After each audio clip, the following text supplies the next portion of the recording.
अस्सलाम वालेकुम। आप देख रहे हैं हमारा यूट्यूब चैनल सीमेंस स्पिन और मैं हूं आपका होस्ट अब्दुल मोइस।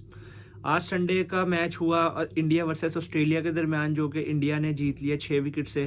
तो congratulations to team India for registering their first win in this ICC world cup. आज के मैच के बारे में अगर हम बात कर लें तो साथ भी से पूछ लेते हैं आज के मैच में क्या की पॉइंट्स थे जो ऑस्ट्रेलिया ने मिस किए, जिस वजह से उनको आज डिफीट का सामना करना पड़ा। जी अस्सलाम वालेकुम टू ऑल द व्यूवर्स। जी मेरे ख़्याल में आज जो है वो ऑस्ट्रेलिया ने बैटिंग इतनी अच्छी नहीं की। स्टार्ट बहुत अच्छा हो गया हुआ था, लेकिन स्टिल उन्होंने विकेट्स लूज़ की मिडिल के अंदर, और स्पिनर्स के अगेंस्ट बिल्कुल ही उन्होंने वॉक डाउन करके ना सिंगल डबल्स लिए ना अटैक करने की कोशिश की, जिसकी वजह से स्पिनर्स तीनों तरफ से उनके हावी हो गए और फिर उन्होंने विकेट्स थ्रो की और एक मामूली से टोटल पे उन्होंने अपने आप को रिस्ट्रिक्ट करवा लिया जो कि 200 का था। और अर्ली ऑन विकेट्स ज़रूर उन्होंने ली इंडिया की, लेकिन स्टिल वो इतना प्रेशर नहीं डाल सके और वो मैच लूज़ कर गए। लेकिन जहाँ पे आपने स्पिनर्स की बात की, इंडिया के स्पिनर्स की, तो उनको एक तो कंडीशंस मिली, चेन्नई के विकेट से उनको बहुत हेल्प मिली। कुलदीप यादव का ब्रेक हो रहा, फिर जडेजा ने 3 आउट कर दिए, अश्विन ने बहुत टाइट बॉलिंग की। लेकिन अगर दूसरे एंड पे हम बात करें ऑस्ट्रेलिया के स्पिनर्स की, तो फास्ट बॉलर्स ने तो वो स्टार्ट दिया आपको। पहले ओवर में आपको मिचेल स्टार्क ने आउट करके दिए, उसके बाद अगले ओवर में जॉश हेजलवुड ने 2 आउट किए, 3 आउट तो आपके कर दिए थे उन्होंने। उसके बाद जो मिडल वाला फेज आया, जब पार्टनरशिप लगी विराट कोहली और केएल राहुल की, तो उस टाइम जब स्पिनर्स को इंट्रोड्यूस करवाना था, एक तो कप्तान पैट कमिंस ने लेट किया, एडम जंपा को काफ़ी लेट इंट्रोड्यूस करवाया, ऊपर से ग्लेन मैक्सवेल से बॉलिंग करवाई उन्होंने। लेकिन ग्लेन मैक्सवेल जो है वो ब्रेक थ्रू नहीं दे पाए, और जंपा जैसे ही आया अटैक में तो जंपा को उन्होंने अटैक किया। तो आप ये कहेंगे कि थोड़ी सी lack of concentration Australian spinners की भी थी कि वो विकेट्स नहीं ले पाए और टाइट बॉलिंग नहीं कर पाए। ये सबसे पहले तो जो उन्होंने विराट कोहली का कैच ड्रॉप किया उसकी वजह से भी काफ़ी फ़र्क पड़ा। अगर वो वहाँ पर आउट हो जाते तो डिफरेंट बॉल होती और डिफरेंट बैटिंग के ऊपर प्रेशर डलता इंडिया की। हार्दिक पांड्या अंदर आ जाते, फिर उनको प्रेशर डाल सकते थे जैम्पा के थ्रू। जैम्पा को लेट लेके आए, मैक्सवेल से वो बॉलिंग करवा रहे थे लेकिन स्टॉक बॉलिंग कर रहे थे, विकेट टेकिंग बॉलिंग नहीं कर रहे थे। और जैम्पा को 20वें ओवर के बाद लेके आए, और उस टाइम तक विराट कोहली और केएल राहुल सेट हो चुके थे। उन्होंने अर्ली ऑन पे अटैक किया और उनको आउट ऑफ अटैक कर दिए, यानी कि 2 ओवर के बाद उन्होंने हटा लिया उसको। तो ये उनकी तरफ से काउंटर अटैक था। जब वो न्यू आए हुए थे उस टाइम ही जैम्पा को लाना चाहिए था, ताकि वो प्रेशर डाल सकते और विकेट भी ले सकते। अगर विकेट ले लेते वहाँ पे तो मैच 50-50 हो जाना था। तो यहाँ पे आपको लगता है कि जैसे इंडिया ने 3 स्पिनर्स खिलाए थे, चेन्नई की विकेट को देखते हुए ऑस्ट्रेलिया को भी यहाँ पे चांस लेना चाहिए था कि तनवीर संगा को ट्राई कर लेते एक फास्ट बॉलर की जगह, क्योंकि वो एक लेग स्पिनर एक और ऑप्शन हो जाती है उनके पास।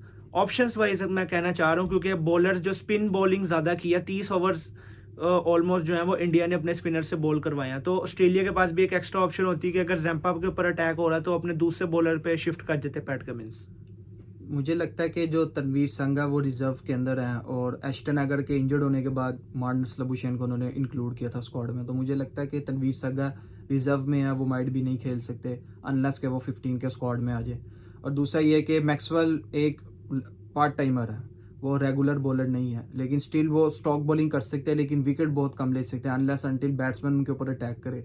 और जो इंडिया की कंडीशंस थी, विराट कोहली और केएल राहुल ने उन पर अटैक नहीं किया, उनको सिर्फ सिंगल्स किए और पार्टनरशिप को बिल्डअप किया। और जब मेन बॉलर जैम्पा है तो उन्होंने उसके ऊपर अटैक किया और उसको आउट ऑफ अटैक कर दिया, यानी कि फिर उसके ऊपर उन्होंने बॉलिंग करने की कोशिश ही नहीं करने दी उसको दोबारा। तो ये था। लेकिन हम ये भी कहना चाहेंगे कि विराट कोहली और केएल राहुल ने बहुत अच्छी इनिंग्स बिल्ड की, और जहाँ पे प्रेशर सिचुएशंस थी वहाँ पे उन्होंने परफॉर्म करके दिखाया। लेकिन एक फैक्टर जो आज के मैच में हुआ वो था ऊपर से इंडिया का टॉप ऑर्डर का कोलैप्स, जो कि हमें कई मैचेस में नजर आता है, और फिर उनके सेवियर बनते हैं विराट कोहली। तो आई गेस जिस दिन विराट कोहली टॉप ऑर्डर के कोलैप्स के बाद वो भी टॉप ऑर्डर के कोलैप्स का हिस्सा बन जाएंगे, उस दिन टीम इंडिया आई गेस के एक डिसेंट टोटल या चेस से बिल्कुल भी हाथ धो बैठेगी, क्योंकि विराट कोहली उनके बैटिंग ऑर्डर की बैकबोन है इस वक्त। जी विराट कोहली जो है चेज मास्टर कहे जाते हैं, और वो किसी वजह से चेज मास्टर, और ऊपर से आप अगर उनको एक लाइफ लाइन भी दे दे तो फिर तो वो आपको बिल्कुल भी गेम में वापस नहीं आने देते। और जिस तरह हमने बैटिंग में देखा भी, उन्होंने बिल्कुल जो है ऐसी बैटिंग की कि कोई चांस ही नहीं दिया दूसरी टीम को। साथ केएल राहुल ने भी बिल्कुल चांस लिया ही नहीं, ग्राउंडेड शॉट्स मारी, सिंगल डबल रखी, और जहाँ पे लूज बॉल मिली तो चौका मार दिया। तो ये उन दोनों की क्लास है कि उन्होंने बिल्कुल भी दूसरी टीम को गेम में वापस ही नहीं आने दी। So well played by Team India, well played by Kohli and KL Rahul. So a good win to start their campaign. अब कल के मैच के बारे में थोड़ी सी डिस्कशन कर लेते हैं कि कल न्यूजीलैंड और नेदरलैंड्स का मैच है एट हैदराबाद स्टेडियम। तो मोइज़ भाई क्या समझते हैं कि कल, क्योंकि नेदरलैंड अच्छा मैच खेल के आए हुए हैं, तो इतनी इजीली वो हारेंगे नहीं नेदरलैंड, और न्यूजीलैंड को काफ़ी टफ टाइम देंगे वो। देखें, नेदरलैंड्स जो है वो काफ़ी अच्छी क्रिकेट खेलते आ रहे हैं रिसेंट पास्ट में, और क्वालिफायर से क्वालिफाई करके आए हैं। बहुत अच्छी क्रिकेट खेली उन्होंने वहाँ पे, और पाकिस्तान के खिलाफ उन्होंने अपना जो पहला मैच खेला उसमें भी उन्होंने काफ़ी पॉजिटिव इंटेंट के साथ क्रिकेट खेली। लेकिन जिससे न्यूजीलैंड आ रहा है, इन फॉर्म जा रहे हैं वो, उनके सारे बैट्समैन परफॉर्म कर रहे हैं, उनके बॉलर परफॉर्म कर रहे हैं, वो इस टाइम एक पूरी कलेक्टिव टीम एफर्ट नज़र आ रही है। और सुनने में आया कि टिम साउथी और Lockie Ferguson fit to play हैं, तो कल आई गेस के टिम साउथी भी खेलें तो उनका जो तीसरा सीमर है वो भी पूरा हो जाएगा। और जिस तरह रचिन रविंद्रा खेल रहे हैं ऊपर से, और उसके बाद उनके मिच सेंटनर बॉलिंग कर रहे हैं, जिमी निशम बॉलिंग कर रहे हैं, ट्रेंट बोल्ट बहुत अच्छी बॉलिंग कर रहे हैं। तो आई गेस एक टीम एफर्ट है। कॉनवे ने 150 मारा, तो बहुत स्ट्रॉन्ग टीम है। और आई गेस के कल नेदरलैंड को बहुत अच्छी क्रिकेट खेलनी पड़ेगी यहाँ पे मैच को जीतने के लिए, क्योंकि न्यूजीलैंड इस time top of the game है, और इस टाइम उनके अंदर ये पोटेंशियल है कि वो इस टाइम वर्ल्ड कप में किसी भी टीम को जो है वो आउट क्लास कर सकते हैं। जी बिल्कुल, नेदरलैंड को बहुत अच्छी क्रिकेट खेलनी पड़ेगी।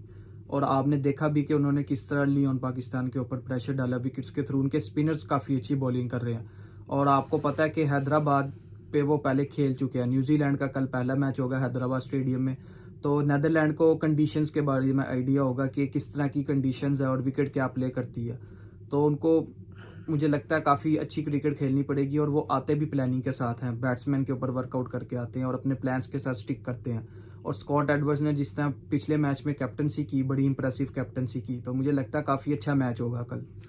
जी, जैसे आपने बात की, नेदरलैंड्स की बॉलिंग बहुत अच्छी जा रही है। लोगन वैन बीक और बस दलीदा जिस तरह स्टार्ट देते हैं, उसके बाद रोलो वैंडम अवे हैं, और उनके बाद उनके स्पिनर आर्यन दत्त हैं। तो बॉलिंग तो उन्होंने पाकिस्तान के खिलाफ भी बहुत अच्छी की थी, लेकिन एक पॉइंट ये है उनका बैटिंग का।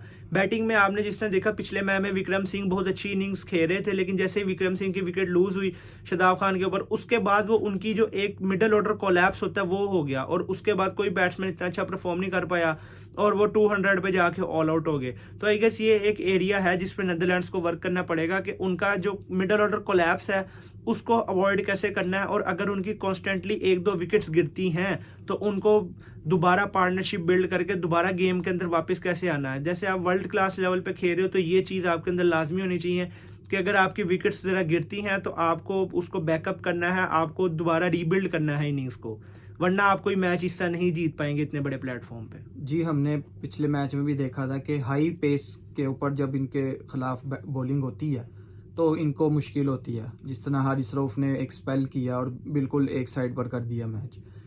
जब आपने देखा क्वालिफायर्स के अंदर, जब इन्होंने वेस्ट इंडीज़ और जिम्बाब्वे जैसी टीम या स्कॉटलैंड जैसी टीम को हराया, तो उनके पास एज सच कोई हाई पेस के बॉलर्स नहीं थे, जिसकी वजह से ये 300 प्लस 350 प्लस भी चेस कर गए उनके खिलाफ। लेकिन अब वर्ल्ड कप है, वर्ल्ड कप में हर टीम के पास एटलीस्ट एक या दो 150 प्लस के बॉलर्स होते हैं, तो इनको ये भी देखना पड़ेगा कि इन बॉलर्स को कैसे मैनेज करें। इन बॉलर्स के ऊपर हमने सी ऑफ करना है और फिर हमने दूसरी तरफ से अटैक करना है। तो बैटिंग में थोड़ी मेच्योरिटी दिखानी पड़ेगी नेदरलैंड्स को। अगर वो दिखाते हैं तो माइट भी वो कल का मैच जीत भी सकते हैं, क्योंकि टीम अच्छी है और टीम इकट्ठी होकर खेलती है और प्लानिंग के साथ खेलती है, और मुझे लगता है कल का मैच बहुत अच्छा होगा।